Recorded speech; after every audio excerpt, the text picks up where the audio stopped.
All right, viewers, the leadership crisis is now brewing in Bengal BJP. Top party leaders skipped the BJP's internal meeting, fueling speculations of them quitting the party. BJP's Rajiv Banerjee, in fact, hit out at Suwendu for demanding president's rule in Bengal. Adhikari met Prime Minister Modi to apprise him of the situation.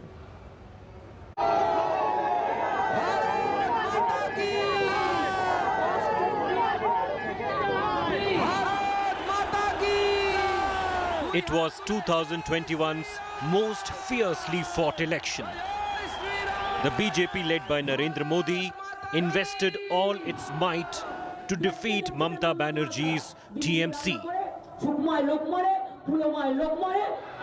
The results, however, dealt a huge blow to the saffron juggernaut that was riding on Modi's popularity and Hindutva politics. Now, with elections over and Mamta Banerjee firmly in the saddle, there are rumblings in the BJP. The unease in the party came to fore after the BJP's top leaders in the state skipped an organization meeting. Among them was Mukul Roy, whose wife is hospitalized. Interestingly, Mamta's nephew and TMC MP Abhishek Banerjee had visited Roy's ailing wife on June 2nd. Another TMC leader who skipped the meeting is Shamik Bhattacharya. His mother too is said to be unwell. The BJP's Bengal president has rubbished speculation about top leaders deserting the party.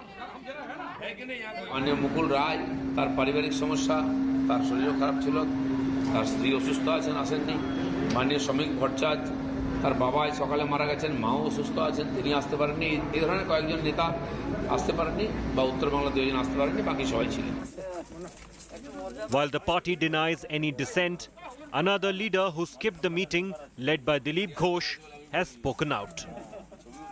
Rajiv Banerjee, who had switched over to the BJP from TMC, has targeted Suwendu Adhikari and virtually endorsed TMC government. Sharing a post on social media, Rajiv Banerjee claimed that in a bid to oppose the chief minister, who came to power with a huge mandate, some are rushing to Delhi and talking about president's rule. He added that the people of Bengal won't accept this. Rajiv Banerjee's message came on a day Suwendu Adhikari said law and order in the state was worse than what is required to invoke president's rule. अभी तक इसके बारे में कोई स्पष्ट decision नहीं हुआ. मेरा इंडिविजुअल ओपिनियन पार्टी के ऊपर लाना ठीक नहीं होगा, लेकिन हालत बहुत गंभीर है, नाजुक है. कुछ ना कुछ करना पड़ेगा. Suwendu, who met Nadda and Shah in Delhi on Tuesday and then Prime Minister Modi the following day, did not give a direct reply when his response was sought on Rajiv Banerjee.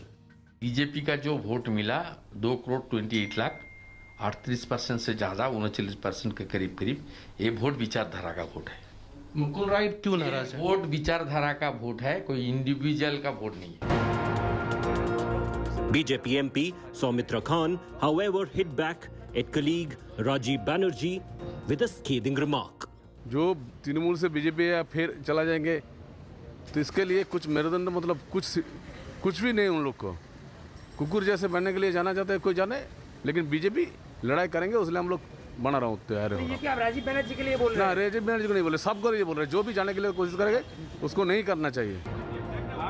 Two other leaders, Sonali Guha and Deependu Biswas, who switched loyalties before the polls, have written to the TMC apologizing for their decision to join the BJP.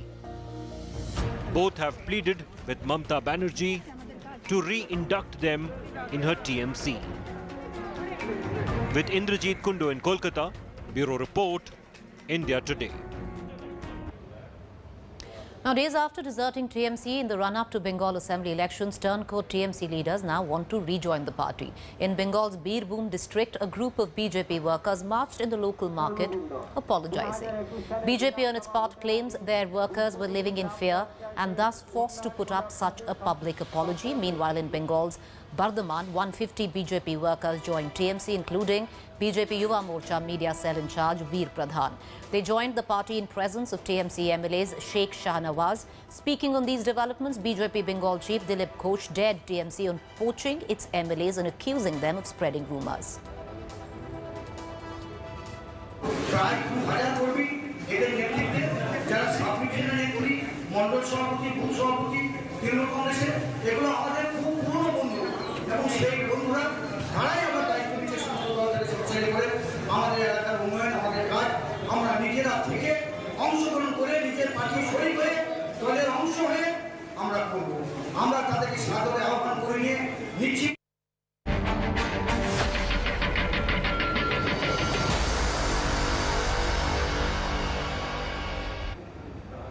Meanwhile, monsoon hits Maharashtra and Mumbai. It's experiencing heavy rainfalls.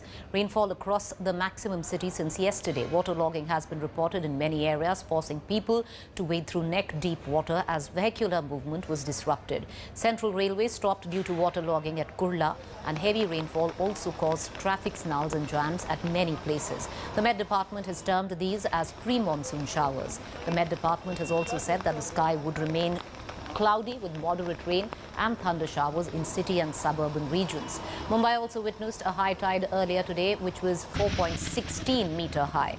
Maharashtra Chief Minister Uddhav Thackeray also reviewed the monsoon situation in Mumbai and ordered disaster management to remain vigilant and asked officials to ensure smooth traffic flow in the city.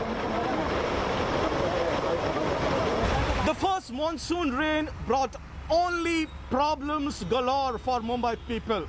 I'm in the suburban area of Sion in Mumbai, and just next to the Eastern Express Highway, have a look at the condition of this service road.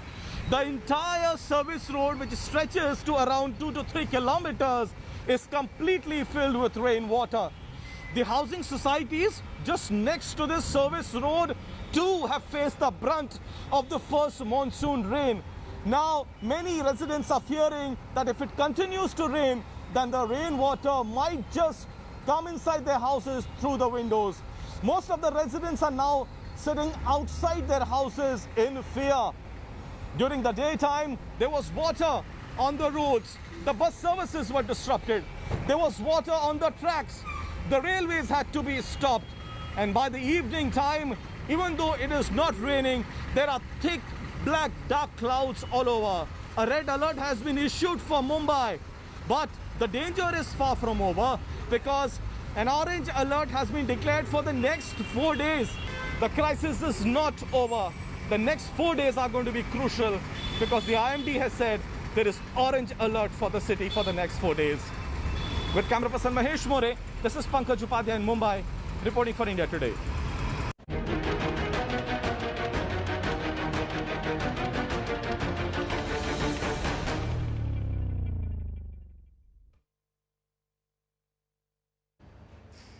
Meanwhile, more damning proof of coronavirus originating from Wuhan virology lab in China. India Today has accessed an explosive video of Peter Daszak, member of WHO International Expert Group and president of Eco Health Alliance. In this video, Daszak boasts about the manipulation of killer SARS like coronaviruses carried out by his colleagues in China. Here's more.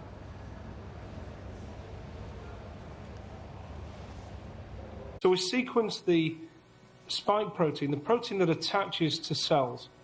Then well, I didn't do this work, but my colleagues in China did the work. An explosive video of Dr. Peter Daszak boasting about the manipulation of killer SARS-like coronavirus being carried out by colleagues, as he put it, in China. In this 2016 video, Dr. Daszak speaks at a forum on emerging infectious diseases and the next pandemic, and describes in detail the research being carried out at the Wuhan lab in China. Then when you get a sequence of a virus and it looks like a relative of a known nasty pathogen, just like we did with SARS, we found other coronaviruses in bats, a whole host of them. Some of them looked very similar to SARS. So we sequenced the spike protein, the protein that attaches to cells. Then I didn't do this work, but my colleagues in China did the work. You create pseudoparticles, you insert the spike proteins from those viruses, see if they bind to human cells. And each step of this, you move closer and closer to this virus could really become pathogenic in people.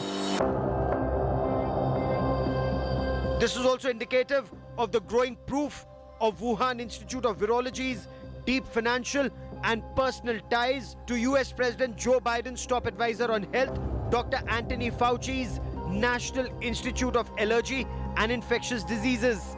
Nasty. Peter Daszak heads EcoHealth Alliance, which is reported to have funneled funds to the Wuhan Institute of Virology. And we went out to southern China and did surveillance of bats across southern China, and we've now found, after 6 or 7 years of doing this, over 100 new SARS-related coronaviruses, very close to SARS. Some of them get into human cells in the lab. Some of them can cause SARS disease in humanized mouse models and are untreatable with therapeutic monoclonals, and you can't vaccinate against them with the vaccine. Dr. Daszak's EcoHealth Alliance is in the eye of a storm for sending $600,000 US to the Wuhan lab that is seen as the source of the coronavirus. Dr. Daszak is also reported to have organized a statement expressing solidarity with scientists and health professionals in China. The statement read, "We stand together to strongly condemn conspiracy theories suggesting that COVID-19 does not have natural origin," unquote. Dr. Daszak also thanked Anthony Fauci in April 2020 for downplaying the theory that the coronavirus may have leaked from a lab. But with more information filtering out, seeking closer scrutiny of the Wuhan lab, Dr. Fauci too has now called for more investigations. I do not have any accounting of what the Chinese may have done, and I'm fully in favor of any further investigation of what went on in China. However, I will repeat again, the NIH and NIAID categorically has not funded gain-of-function research to be conducted in the Wuhan. Just like we did with SARS, we found... Dr. Daszak's 2016 boast about the manipulation of the killer SARS-like virus carried out by his colleagues in China has once again brought the spotlight on the Wuhan Institute of Virology. Bureau Report, India Today. All right, viewers, in a sensational development, TMC MP and actor Nazra Jahan claims that her 2019 marriage in Turkey to businessman Nikhil Jain is invalid. She says that her wedding was as per Turkish law and is not validated under the Special Marriage Act. Nusrat clarified that since her marriage is illegal, there is no question of divorce, and also mentions that her separation from Nikhil happened a long time back. Further slamming Nikhil, Nusrat has accused him of accessing her bank accounts illegally and claims that many of her hard-earned assets have been held back by him. She also says that being rich doesn't give any man a right to act as a victim. Meanwhile, as the Nusrat-Nikhil marriage turns sour, businessman Nikhil Jain has countered Nusrat's claim. Mr. Jain, your wife Nazra Jahan has, come up with a statement wherein she says that the marriage had happened in Turkey according to the Turkish laws, and you guys did not have an official marriage over here in India. So that makes it completely, null and void. It was not a legal marriage. It was more of a relationship or a live-in. What do you have to say about this entire thing? Look, I mean, those are legalities, and from whatever she's written, I don't really want to comment on that because the matter is sub judice in court. I have filed a civil suit in the court regarding this matter, and so therefore I will not comment anything on that matter till the matter is in court. Okay, but when she says that it was not a marriage but more of a relationship and a live-in, so do you accept that? As I said, I will not say anything on that matter because it is sub judice in court. Once it's like outside the court jurisdiction, you come to know everything. All right. So one question that I really want to ask you: there have been multiple reports that you guys have been separated. So how long, since when have you guys been separated? I mean, yeah, we've been separated. Yes, since? We've been separated since November last year. November, yeah. November last year. Okay, and the civil suit that you have filed, it's for a divorce or mutual separation? It's for the annulment of the marriage. It's for the annulment of the marriage that had happened in Turkey, in Turkey, right? That's true, yeah. All right, okay. Thank you so much for talking to India today. Thank you. All right, viewers, with that, I'm going to go into a quick break. To stay with me on the other side is our fact check segment.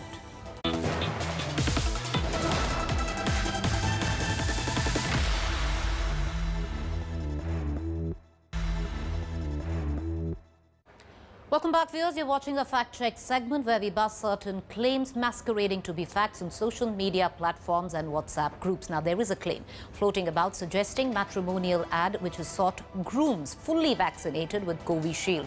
The fact check on that: the matrimonial ad is fake. The matrimonial is doctored.